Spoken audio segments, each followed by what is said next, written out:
Coming to an end of our survey of the developments that fall under the general heading of historical criticism, we turn now to recent developments in that arena. Over the last 50 years, we have seen three separate streams of development in interpretation that have persisted or emerged over that time. One is the continuing influence of the traditional interpretive model. The second is the increasing fragmentation of historical criticism that has resulted from the breakdown of any methodological consensus.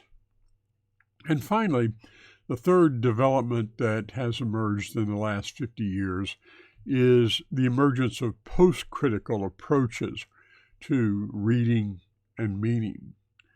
Of the first of these three, the continuing traditional interpretive model, perhaps there is not so much to be said. This is the approach to interpreting the Bible that continues to prevail among biblical traditionalists. Among historical critics, it is commonplace to refer to these biblical traditionalists as fundamentalists.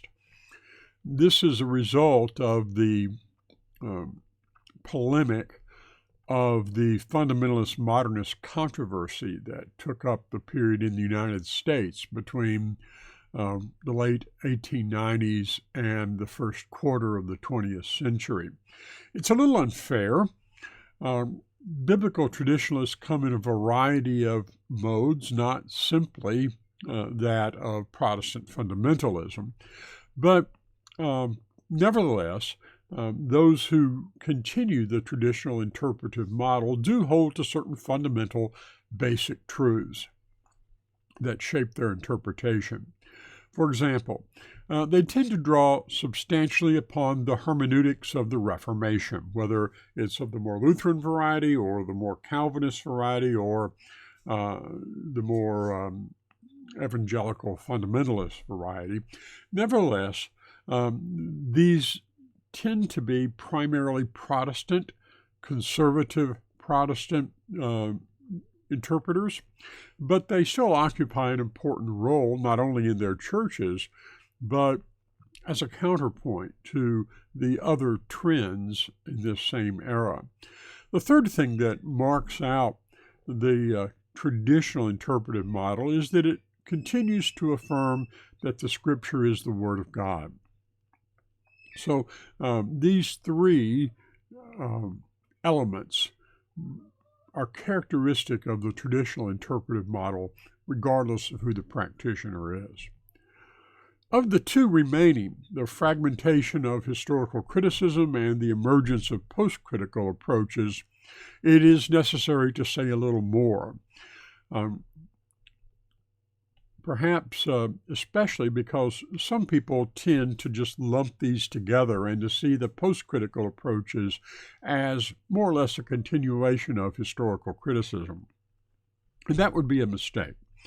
Howard Nemeroff, the poet, wrote in his foreword to Owen Barfield's work, Poetic Diction, that what may be the truly modern thing about the modern age, the 19th century and the 20th, its really diagnostic trait is its interest in beginnings, in origin, in etiology. When we say, or when we try to say what something is, witness Darwin, for example, or Freud, our way of doing it is to go back and talk about how it got to be the way that it looks now. Nemeroff is quite correct. This is a fundamental trait of the modernist intellectual program, and it is certainly reflected in historical criticism, because historical criticism embodies modernity's conviction that meaning and origin, as they relate to biblical texts, lie in the origin of the text and in the development of the text. And so their entire effort is given into analyzing and understanding origin and development. By contrast, Postmodern interpretation finds meaning arising from the encounter between the reader and the text, and is not particularly interested in the origin or the development of the text. What matters is not the beginning, but the end of the process in which the reader engages the text. So there is a fundamental difference between these two trends, the fragmentation of historical criticism and the emergence of post-critical approaches. For the rest of this segment, we're going to focus on the fragmentation of historical criticism and look at some of the diversity that exists. One thing that we probably should say at the outset is that the idea that there was ever really such a thing as a historical critical consensus has always been something of a myth. Hence, when we talk about today the fragmentation of historical criticism, that's also a little bit of a misnomer, because historical criticism was never a unitary thing. So if you think back, among early historical critics, there were widespread disagreements over the number of sources and the date of the sources, and even for the criteria for identifying them. By the 19th century, there had emerged three competing explanations: the documentary hypothesis, the supplementary hypothesis, and the fragmentary hypothesis. Over the course of the 19th century, eventually the documentary hypothesis prevailed as a result of the influence of Hupfield's work and also ultimately that of Julius Wellhausen. So by the end of the 19th century, the beginning of the 20th century, the documentary hypothesis was the dominant explanation. However, this did not end the discussion. So over the course of the early 20th century, we have seen the rise of source criticism, followed in turn by form criticism, and then by tradition criticism. So whatever one thinks of the implications of the diversity of that has emerged within historical criticism, one thing is clear: the optimism of the early historical critics that the emergence of a scientific methodology, one that could be objectively applied and verified, would eliminate the differences in biblical interpretation between the different Protestant groups. That early optimism has undoubtedly proved unfounded. At least in that sense, historical criticism is a demonstrable failure. So whatever one thinks of the diversity within criticism, it clearly exists. It has always existed. It's not really a completely new development. But over the latter quarter of the 20th century, this has led to a significant reassessment of the status of the different sources. So let's take a look at each, beginning with the Elohist source. Already by the 1930s, Paul Volz and Wilhelm Rudolph proposed that the Elohist was not really a narrator. So they challenged the view that the E-document was a separate literary source. And over the course of the middle and latter parts of the 20th century, this was much debated. But I think that we can say now that there is a widespread conviction that the Elohist source can no longer be reliably distinguished from the Yahwistic source. And so one should, as a result, speak of a combined JE source that stands in contrast with the priestly narrative. However, there are also difficulties with the understanding of the priestly narrative. So in 1973, Frank Moore Cross, in his work Canaanite Myth and Hebrew Epic, challenged the idea that the priestly source was ever actually a literary creation.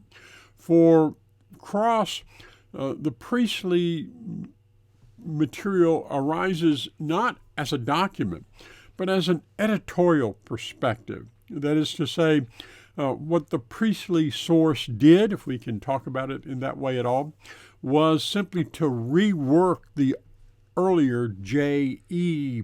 narrative and perhaps adding stuff to it and adapting it to its own purposes. And so Cross rejected the idea that the priestly document ever existed as a separate document. As you might expect, Cross's theory created a lot of discussion within the interpretive community, and while there still are many who would disagree with Cross, again, there are many others, perhaps if not a majority, at least a large plurality, who would agree with him that P is more of an editorial perspective than an actual literary source. But perhaps none of the classic sources of the Pentateuch have received as much discussion and debate as the Yahwistic source. In 1976, H. Schmidt wrote in his book, The So-Called Yahwist, a challenge to the traditional understanding of the Yahwist. He didn't deny that it existed, but rather he called into question the date of the Yahwistic source, seeing it not as early as classic source criticism had regarded it. This is followed in 1991 by Martin Rose, who challenged the traditional view even further by claiming that the Yahwist was actually a later generation Deuteronomic writer who produced what was intended to be a theological prologue to the Deuteronomistic history. And so for Rose and others who viewed things in this vein also, the Deuteronomistic history was the central theological document, and the Pentateuch was simply a prologue that set the stage for it. That was itself the product of a writer or writers within the community of Deuteronomic interpreters. But no one has perhaps done more to challenge the classic Wellhausian view of J as a source than the American interpreter John Van Seters. In a series of books over more than 20 years, Van Seters challenged the traditional source-critical view of J and argued instead that J was a post-exilic writer who essentially invented the entire history of Israel before the exile, and that he did so in order to promote a Deuteronomic theology, but one that was itself greatly transformed by the exile and the events after the exile. Finally, just as an illustration of how things have changed, we might turn to Rolf Rentdorf. In his work on the problem of the transmission of the Pentateuch, Rentdorf writes that neither the Yahwist nor the Elohist ever existed as actual sources or authors, but rather should be regarded as fairly loose collections of tradition. So where does that leave us with regard to Deuteronomy and the Deuteronomic history?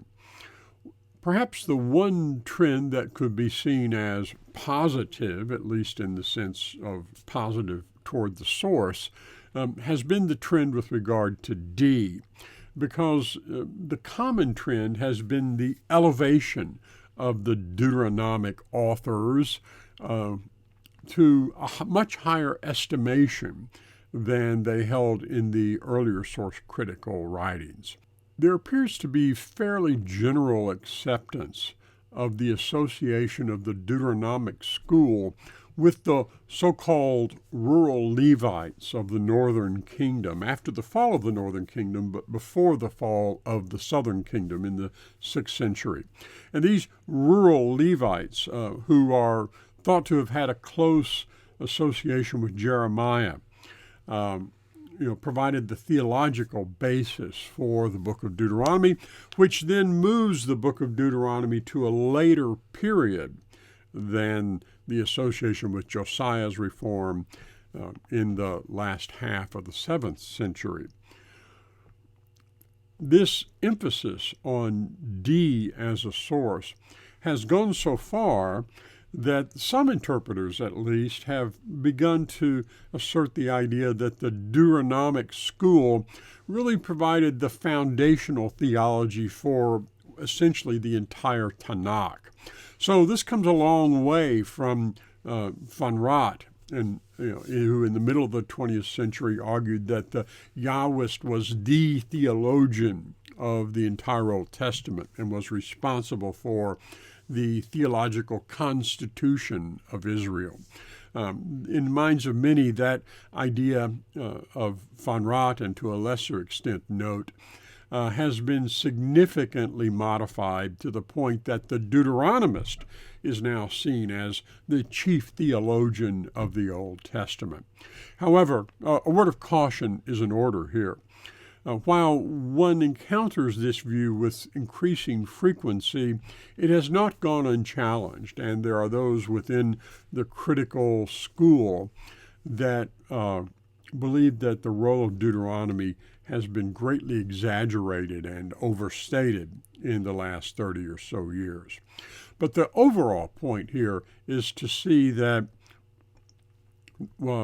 there has been a widespread reassessment of the role of the various sources that has touched upon each of the sources in turn. This has also led to a rethinking of the process by which these works came into the form that we have them in the canonical Old Testament. So in the 19th century, we had the documentary hypothesis, the supplementary hypothesis, and the fragmentary hypothesis, as we have mentioned.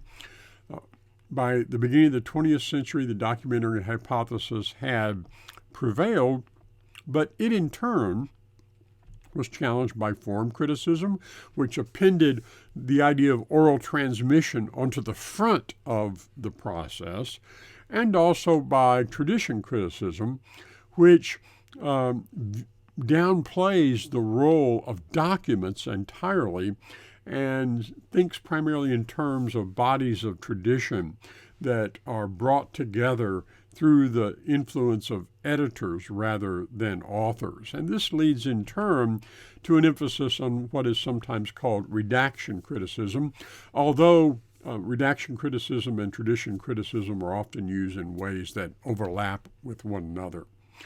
But redaction criticism is primarily concerned with how the written documents are combined. And so if it has a connection with tradition criticism, it's more with that side of tradition criticism that emphasizes the process of transmission, or as it's known in German, Überlieferungsgeschichte approach. So one of the things that marks redaction criticism is its heavy emphasis on the theologically constructive role of the redactor or the editor rather than the author. So in the classic form of the documentary hypothesis, the early source critics emphasized the creative role of the authors. J, E, D, and P were individuals or small groups who were responsible for the introduction of significantly new ideas into Israel's thought. Over the course of the development, the move from form criticism to tradition criticism to redaction criticism, the emphasis has shifted so that authors are now no longer seen as so important. What matters are the editors or the redactors who brought the material together and gave it its shape. And so this also can be said even within the broader sphere of source criticism. So, for example, even for those who hold the idea that the classic three literary sources existed, you still have to deal with the question of the process by which they get edited together, how the selection is made, and how it is arranged. So that still, in the minds of those who are so inclined, places the redactor as the controlling and therefore most important element within the process. For those who think in a more tradition-critical way, who don't envision the earlier stages in terms of these three parallel documents, but rather in terms of small bodies of tradition associated with different people groups in different places, there still has to be some process by which these various groups of traditions are brought together and how they are worked into something like the coherent traditional narrative that we find in the Tanak.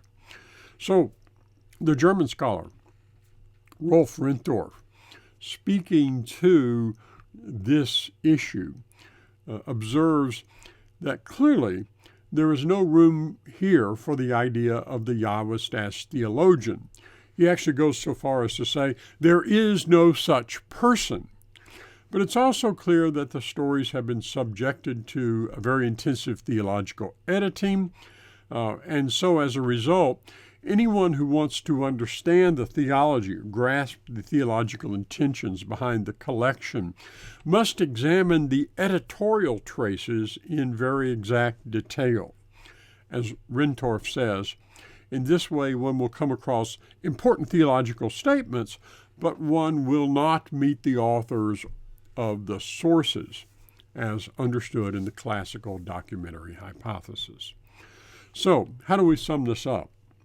We've observed that in the early 20th century, the fragmentary, supplementary, and documentary hypotheses provided alternate explanations. By the early 20th century, the documentary hypothesis had come to be far and away the dominant view. There were a few people on the edges who still promoted the supplementary hypothesis, and fewer still who could be said to support the fragmentary hypothesis. But over the course of the 20th century, the situation's changed so that the documentary hypothesis has receded somewhat. And if there is anything at all like a commonly held view today, it's probably closer to the supplementary hypothesis, that there was probably just one narrative source, call it JE, and that over time other material gets attracted to this, and then perhaps it is eventually worked over and edited by a group from the priestly tradition and or alternately the Deuteronomic tradition.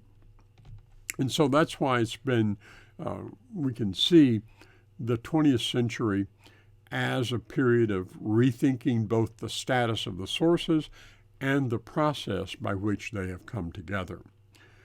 But there are other developments as well that we need to at least observe before we depart this.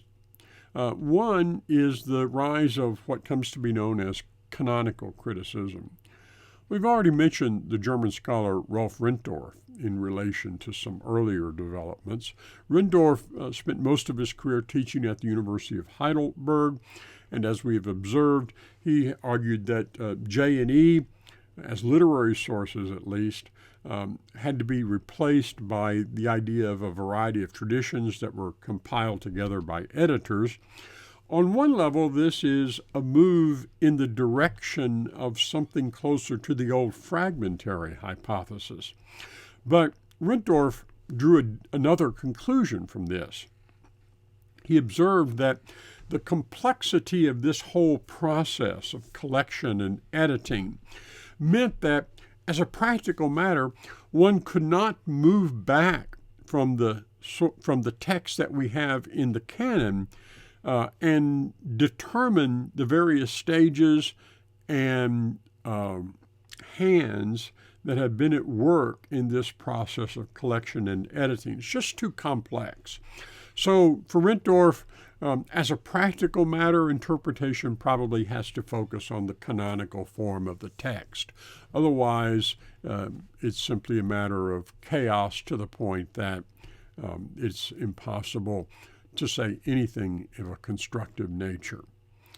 Here in America, a different approach that led to the same general conclusion was articulated by Brevard Childs. Childs taught at Yale University and is widely recognized as the leading American advocate of what comes to be called canonical criticism.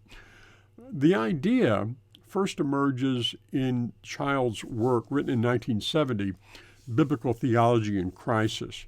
Now, that book, Biblical Theology in Crisis, actually announced the death of the biblical theology movement and conducted its post-mortem. And it's really the association of the end of the biblical theology movement that Biblical Theology in Crisis is most remembered today. However, there is a second part to Childs' book that gets less attention. And in the second part of the book, Childs attempted to propose a new approach as a way forward after the demise of the biblical theology movement. And in the context of that, Childs observes that it is the canonical form of the text that has shaped the development of both Judaism and the church. And so the canonical form of the text is the influential form of the text, and therefore is worthy, at the very least, of study in its own right. But before we leave the idea of canonical criticism, we probably should observe that canonical criticism should not be confused with a conservative traditionalist approach to interpreting the text. Canonical criticism accepts the idea that behind the text is a long process of evolutionary prehistory. It also recognizes that literary formation is ultimately primarily a human activity. So there's no emphasis on the idea of inspiration or God actively dividing or driving the process so that it ends up with what God intends it to be. Also, there is no ultimate commitment to historicity. Just because one's reading the canonical form of the text, that does not obligate one to believe that the events described there actually happened in the way that they're described. Sometimes canonical critics will use the term historical when talking about the text, but like the rest of historical criticism, when they use the term historical in relation to the text, it's primarily in the sense that the text is a product of a historical process, and not with the idea that the text is a faithful witness to the events of history. So that's a very quick look at the rise of canonical criticism. There are several other developments that we should mention as well. Perhaps among these, the chief would be rhetorical criticism. Rhetorical criticism is basically an extension of form criticism. It places the emphasis on the need to examine the function of the individual units. So it's primarily concerned with how the text functions rather than with explaining its origin and development. So rhetorical criticism begins to move in the direction of postmodern interpretation, although it's certainly not there, at least not in all of its forms. Rhetorical criticism can often be divided into two different but related approaches. One emphasis within historical criticism is looking at the technique of organizing the material. How is the material organized and presented so as to accomplish the purpose of the author? So this is an author-centric approach to rhetorical criticism. At the same time, there is another approach which is aimed at assessing the impact of the rhetoric of a piece upon its audience. So if the first approach is primarily author-centric, the second approach is really hearer-centric. It looks at and attempts to assess the way that the reading or hearing the text would have impacted the original audience, and then also how it impacts audiences of today. There are also some other approaches that we won't spend time with, but we'll just mention in passing. Narrative criticism focuses on the way that narratives work and the way that they are assembled in order to produce the result that the author intended. So it is perhaps a type of rhetorical criticism that is specifically aimed at the analysis of narratives. Another approach that has come and gone to various degrees within the 20th century, particularly the second half of the 20th century, it might be described as sociocultural criticism. It is an attempt to assess the biblical writings and reevaluate the history of Israel, drawing heavily upon the results of sociology and anthropology, and rewriting Israel's history in those terms. So that's a look at some of the more recent developments, particularly those that fall within the broader scope of what we might call historical criticism.